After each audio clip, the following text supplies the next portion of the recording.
तो नमस्कार मित्राणि शुभसन्ध्या। तो यद्यपि बहवः ऐषमः ओसेस्टि परीक्षायां न लिखन्ति तथापि वयं ये केऽपि अल्पाः छात्राः सन्ति तेषां कृते एव कक्षाम् अत्र स्वीकुर्मः। अतः ये केऽपि पश्यन्तः सन्ति तेषु मित्रैः साकं शेर् कर्तुम् अर्हन्ति। अद्य वयं अष्टादशाधिक-द्विसहस्रतमवर्षस्य यद् ओसेस्टि संस्कृतप्रश्नपत्रम् आसीत् तस्य एव अभ्यासं कुर्मः, तस्य एव मूल्याङ्कनं कुर्मः एकवारं सम्यक् रूपेण। तर्हि आरम्भं कुर्मः एव। यदि अत्र भवन्तः सर्वे नूतनाः सन्ति ते भवन्तः निश्चयेन अत्र इन्स्टाग्राम् मध्ये एव अनुकरणं कुर्वन्तु। अत्र नियुक्तिसम्पर्के यत्किमपि सूचना भवन्ति, या कापि सूचना भवति तां सूचनां मम अत्र प्रत्यहं प्रेषयामि।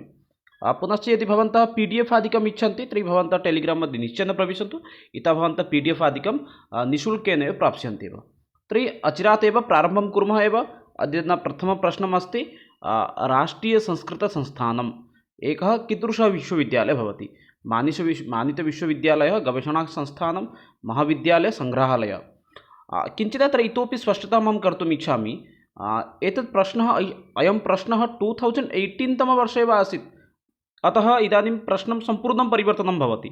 इदानीं राष्ट्रीयसंस्कृतसंस्थानम् इति नास्ति, केन्द्रीयसंस्कृतविश्वविद्यालयः इति भवति। केन्द्रीयसंस्कृतविश्वविद्यालयः किम् अस्ति इति, अथवा राष्ट्रीयकेन्द्रीयसंस्कृतविश्वविद्यालयः इति दृष्ट्वा एव ज्ञानं भवति एतत्तु केन्द्रीयसंस्कृतविश्वविद्यालयः अस्ति। तथापि तत्र राष्ट्रीयसंस्कृतसंस्थानम् इति लिखितमपि भवति। केन्द्रीयसंस्कृतविश्वविद्यालयस्य निर्माणं कदा भवति इत्युक्ते 2019 तमवर्षे एकम् अध्यादेशः आगच्छति। तत्र एव 2019 तमवर्षे एव सर्वकारः उद्घोषयति यत् मानितसंस्कृतविश्वविद्यालयः त्रयः इत्युक्ते एकः राष्ट्रीयसंस्कृतसंस्थानं नवदेहल्ली, लाल् बहादुर् शास्त्री केन्द्रीयसंस्कृतविश्वविद्यालयः नवदेहल्ली, पुनश्च 2019 तमवर्षे डिसेम्बर् मासस्य तदा यावत् स्मरामि अहं डिसेम्बर् मासे एव आसीत्। तस्मिन् समये एव राष्ट्रीयसंस्कृतसंस्थानं केन्द्रीयविश्वविद्यालये परिवर्तनं जातमेव। यदि प्रकृतपक्षे एतदपि प्रश्नः कदाचित् भवितुमर्हति, राष्ट्रीयसंस्कृतसंस्थानस्य निर्माणं कदा भवति इत्युक्ते तादृशस्य प्रश्नस्य उत्तरं भवति 1970 तमवर्षे।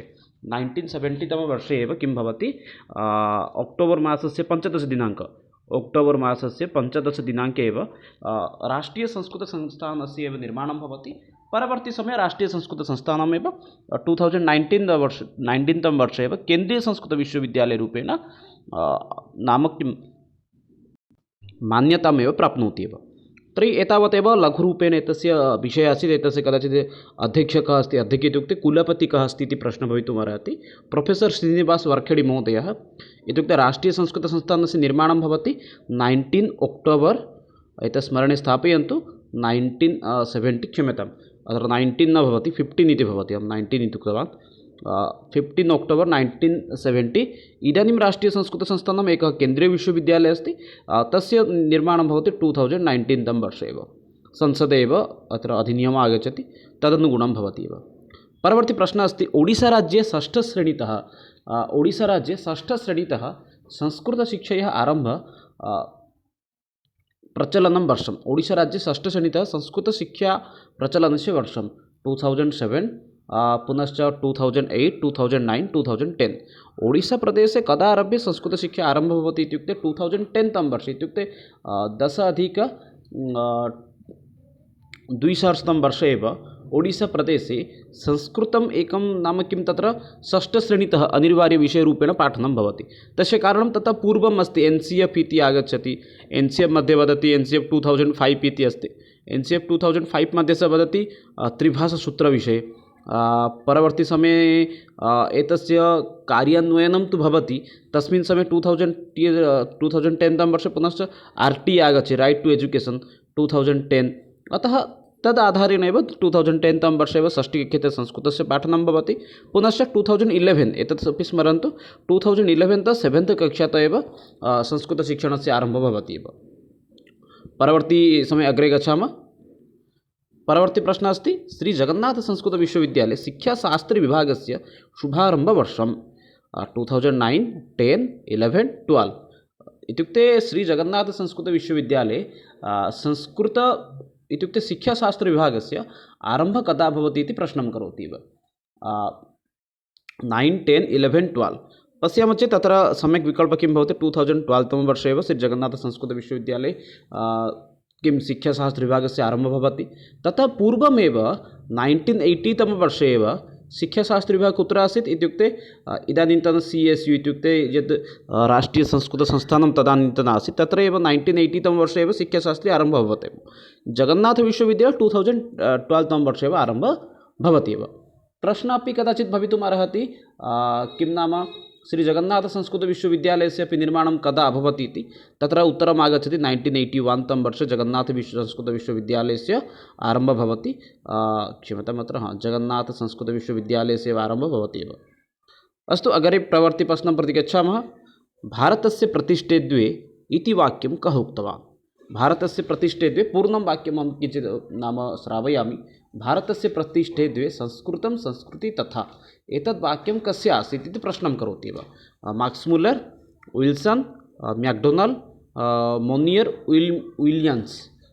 सम्यक् उत्तरं यदि अत्र पश्यामः चेत् अत्र भारतस्य प्रतिष्ठे द्वे संस्कृतं संस्कृति तथा एतद् वाक्यं H.S. विल्सन् महोदय। आङ्ग्लभाषा एवं भवति H.S.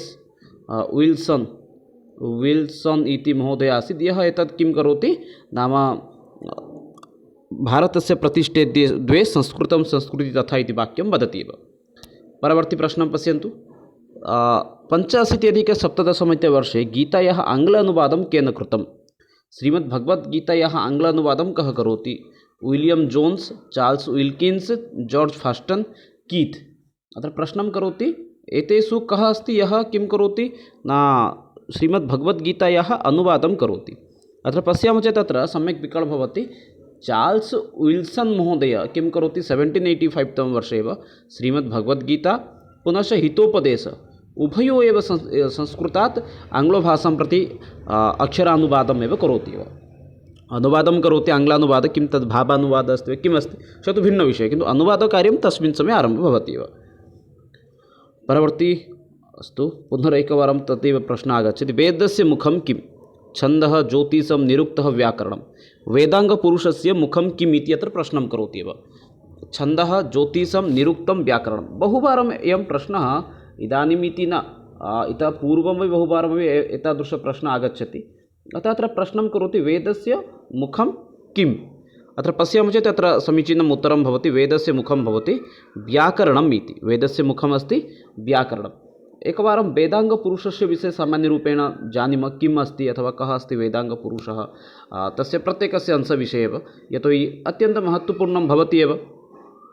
वेदस्य अङ्ग इति वेदाङ्ग इति उच्यते। वेदाङ्गपुरुषस्य विषये अपि एकः श्लोकः अपि प्रसिद्धम् अस्ति, यथा किम् अस्ति, छन्द पादौ तु वेदस्य हस्तौ कल्पोऽथ पठ्यते, ज्योतिषम् अयनं चक्षुः निरुक्तं श्रोतमुच्यते, शिक्षा घ्राणं तु वेदस्य मुखं व्याकरणं स्मृतम्। अर्थात् छन्दः यद् भवति तद्भवति वेदाङ्गपुरुषस्य पादौ, वेदस्य हस्तद्वयं भवति कल्पः, पुनश्च ज्योतिषम् अस्ति वेदस्य वेदाङ्गपुरुषस्य नयनम् इत्युक्ते चक्षुः इति। परवर्ती समये अस्ति निरुक्तः, किम् उच्यते, श्रोतुम् इति उच्यते। शिक्षा घ्राणेन्द्रियं भवति। अनेन प्रकारेण वेदाङ्गपुरुषस्य मुखं भवति व्याकरणम् इति। अग्रे पश्यामः, परवर्ती प्रश्नं पश्यामः। व्यावहारिकव्याकरणस्य परिचयान्तरं किम् अस्ति? व्यावहारिकव्याकरणं किम् इति उच्यते इति प्रश्नः अस्ति एव।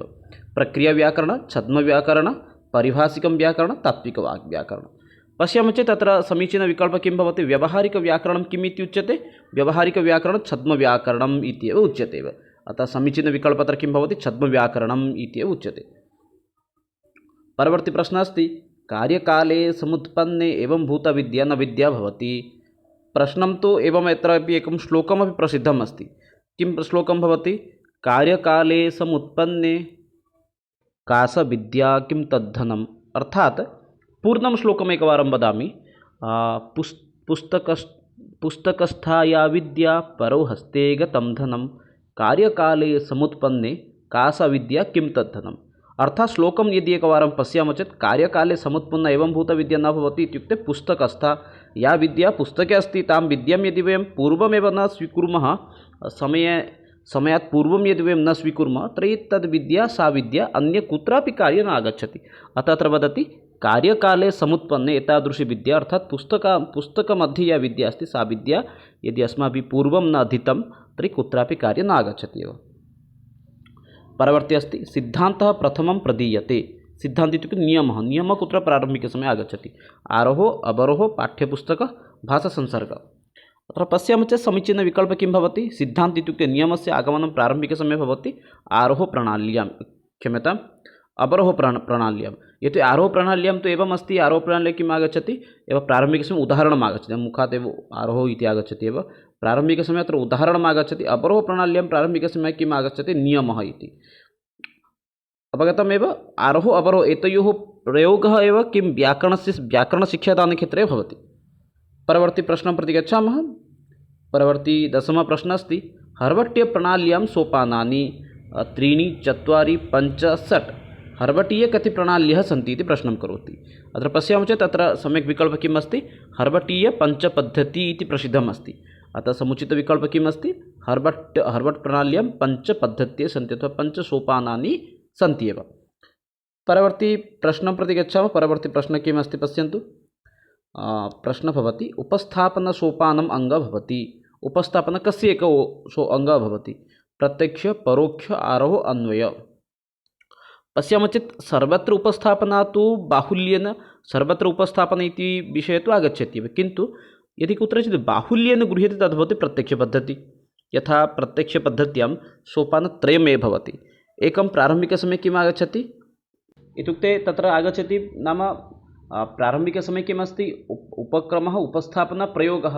यदि हर्वटीय पञ्चपद्धतिविषये पश्यामः चेत् एतत्तु अत्र हर्वटीय पञ्चपद्धतिविषये सर्वेषां ज्ञानं भवेत्। हर्वटीय पञ्चपद्धतिमध्ये किम् अस्ति प्रारम्भिकसमये प्रस्तुति, द्वितीय भवति उपस्थापना, तृतीय भवति तुलना, एतत् स्मरन्तु एव अथवा लिखन्तु नोट्बुक् मध्ये तुलना, चतुर्थ अस्ति आत्मीकरणं, पञ्चमे अस्ति प्रयोगः। एवं प्रकारेण किम् अस्ति एते 4 5 किं भवन्ति हर्वटीय पञ्चपद्धति 5 अङ्गानि सन्ति। इत्युक्ते प्रारम्भिकसमये भवति प्रस्तुति, परवर्ती समये अस्ति उपस्थापना, पुनश्च अस्ति तुलना, अनन्तरम् अस्ति आत्मीकरणं, पञ्चमं भवति प्रयोगः। किन्तु अत्र क्षम्यताम् अत्र किम् अस्ति किन्तु प्रत्यक्षपद्धतेः विषये यदा चर्चां कुर्मः प्रत्यक्षपद्धतिमध्ये ये खलु 3 अंशाः सन्ति। इत्युक्ते तत्र केवलं भवति उपक्रमः पुनश्च उपस्थापना अनन्तरम् अस्ति प्रयोगः। अतः उपस्थापना इति अङ्गः कुत्र भवति इत्युक्ते प्रत्यक्षपद्धत्यामेव भवति। अतः सम्यक् विकल्पः किम् अस्ति प्रत्यक्षपद्धतिः इति भवति एव। अग्रे गच्छामः। परोक्षपद्धतिः अपि गद्यशिक्षणे चलति। आरोहपद्धतिः व्याकरणशिक्षण अन्वयपद्धतिः अस्माकं पद्यशिक्षणे प्रचलति एव। परवर्ती प्रश्नः अस्ति संस्कृतभाषायां परोक्षपद्धतिः बाहुल्येन गृह्यते। गद्य गद्य व्याकरण पद्य अनुवाद। परोक्षरूपेण पाठनम् अधिकाधिकं पश्यामः चेत् कुत्र अधिकाधिकं भवति पद्यशिक्षणे। अतः सम्यक् रूपेण यदि अत्र पश्यामः चेत् अत्र उचितं विकल्पं भवति एव पद्यशिक्षणे। यदि पद्य इति आप्शन् न भवति चेत् तत्र भवन्तः गद्यम् इति स्थापयितुं शक्यते एव, अन्यथा पद्य इत्येव शुद्धं भवति एव।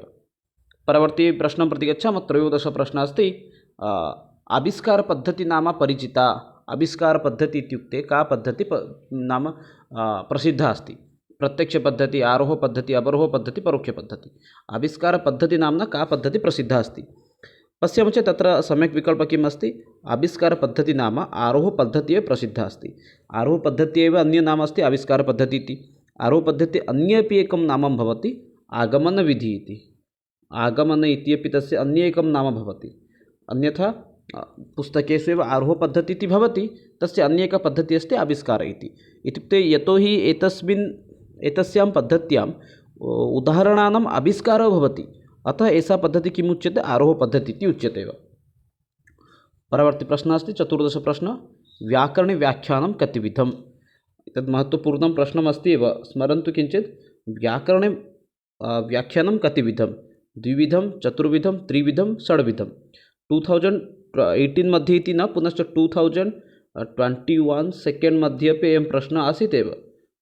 स्थाने एवं भवति नवतेव आगच्छति इत्युक्ते तत्रापि आसीत् एव।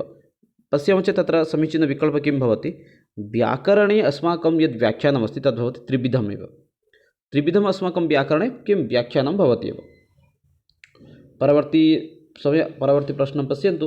परवर्ती प्रश्न वदति आदौ विशेषणं योज्यं विशेषणपदस्य योजनं प्रारम्भिकसमये कुत्र भवति? खण्डान्वयपद्धति, दण्डान्वयपद्धति, प्रत्यक्षपद्धति, अनुवादपद्धति। अत्र पश्यामः चेत् एतत्तु विशेषण इति पृच्छति, अतः अत्र मुख्यं किं भवति, पद्यशिक्षणसम्पर्के अस्ति। तत् प्रत्यक्षपद्धति अनुवादपद्धति नास्ति एव, अतः खण्डान्वय अथवा दण्डान्वय भवितुमर्हति।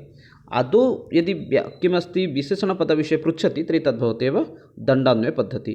इत्युक्ते विशेषणं विशेष्यं दृष्ट्वा एव स दण्डरूपेण एव सम्पूर्णं विषयं लिखति, किन्तु खण्डान्वयपद्धत्यां किं भवति, नात्र प्रश्नोत्तररूपेण एव चर्चा चलति एव।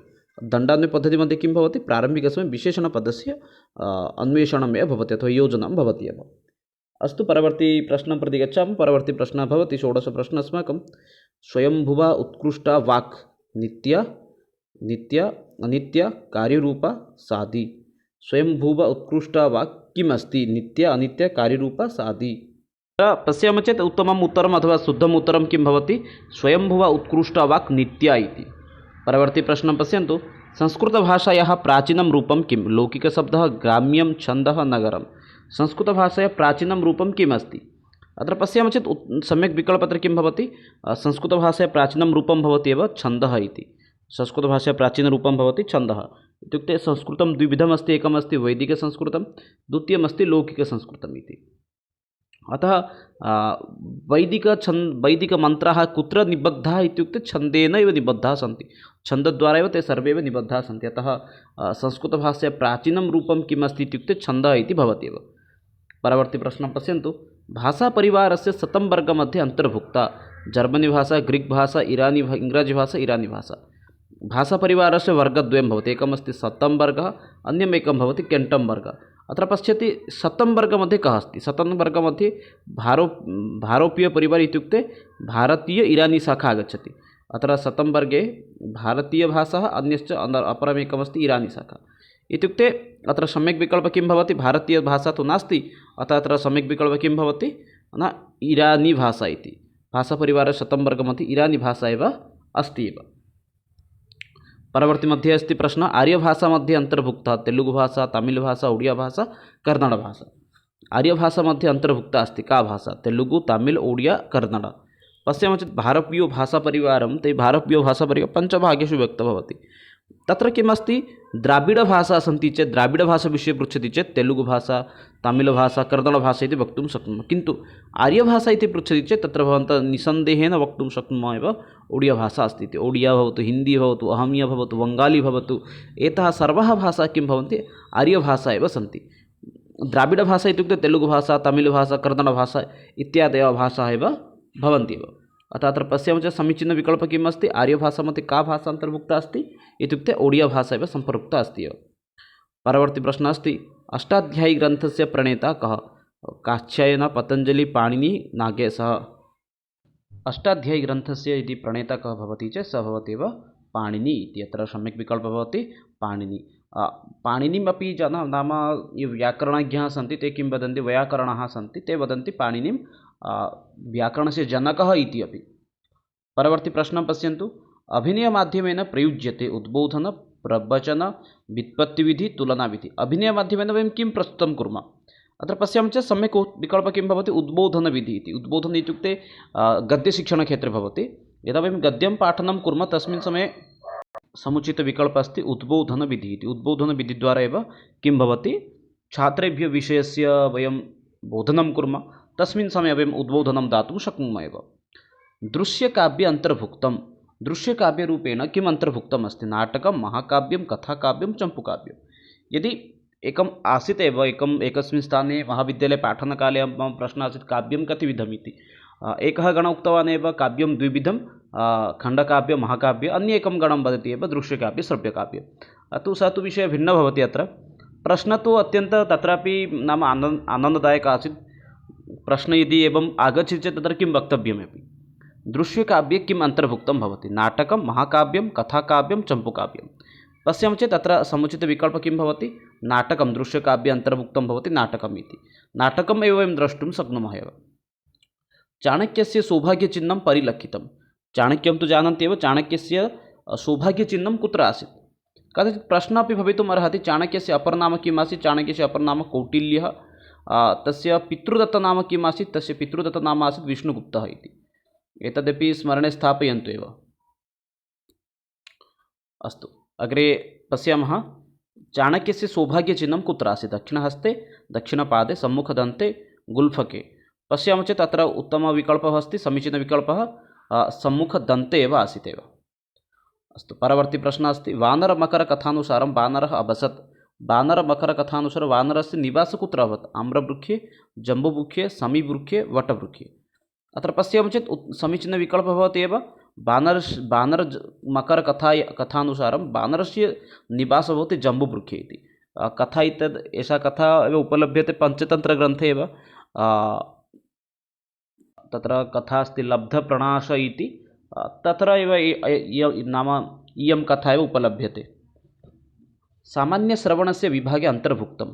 एतेषु कः सामान्यश्रवणस्य अन्तर्भुक्तं भवति इति प्रश्नं करोति। एकाग्रश्रवणं, सन्दर्भवाक्यश्रवणं, समस्यामूलकं श्रवणम् अथवा व्याकरणरूपश्रवणं। श्रवणस्य अन्तर्भुक्तम् अस्ति, सामान्यश्रवणस्य अन्तर्भुक्तम् अस्ति। पश्यामः चेत् तत्र समुचितविकल्पः भवति। चत्वारः विकल्पाः तु सन्ति एव। एतेषु कः एव सामान्यश्रवणस्य अन्तर्भुक्तं भवति। श्रवणं तु द्विविधम् अस्ति, एकं सामान्यश्रवणम्, अन्यम् एकं भवति चयनात्मकश्रवणम्। अत्र सम्यक् विकल्पः अस्ति, सामान्यश्रवणस्य अन्तर्भुक्तं भवति एकाग्रश्रवणम् इति। सामान्यश्रवणे पञ्चविभागाः सन्ति। एकं पर्याप्तं, शान्तचित्त, एकाग्र, अनौपचारिक, बाधाहीन। तद्वदेव चयनात्मकश्रवणे तत्र आगच्छति समस्यामूलकं, नूतनशब्दग्रहणं, संरचनात्मकपदः, व्याकरणरूपः, सन्दर्भवाक्यम्। एवं प्रकारेण चयनात्मकश्रवणस्य पञ्चभागाः सन्ति एव। अस्तु, अग्रे परवर्ती प्रश्नं पश्यन्तु। मनुष्यस्य वाणी यदा प्रकटिता भवति सा भवति परा, पश्यन्ति, वैखरी, मध्यमा। वाणीसम्पर्के वाक्यं श्लोकम् एकं प्रसिद्धम् अस्ति एव। किं भवति?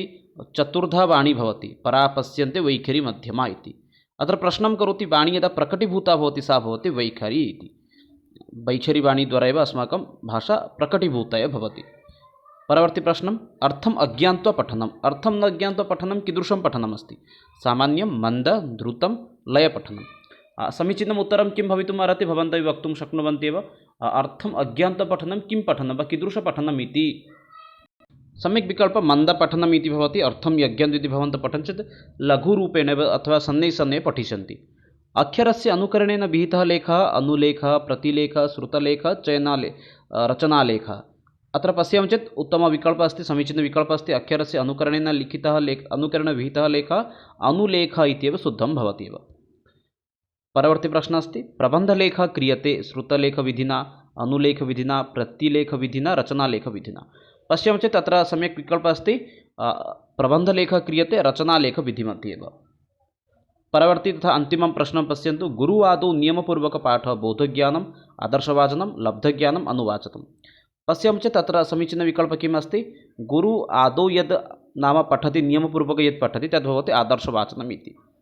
मित्राणि, एतदेव अद्यतनसत्रम् आसीत्, यत्र वयं चर्चां कृतवन्तः एव। 2018 वर्षस्य ये प्रश्नाः आसन् तान् एव। पुनश्च अग्रिमसत्रे मिलामः। तावत्पर्यन्तं विरमामि। जयतु भारतं, वन्दे संस्कृतं, वन्दे मातरं। शुभरात्रि, नमस्कारः।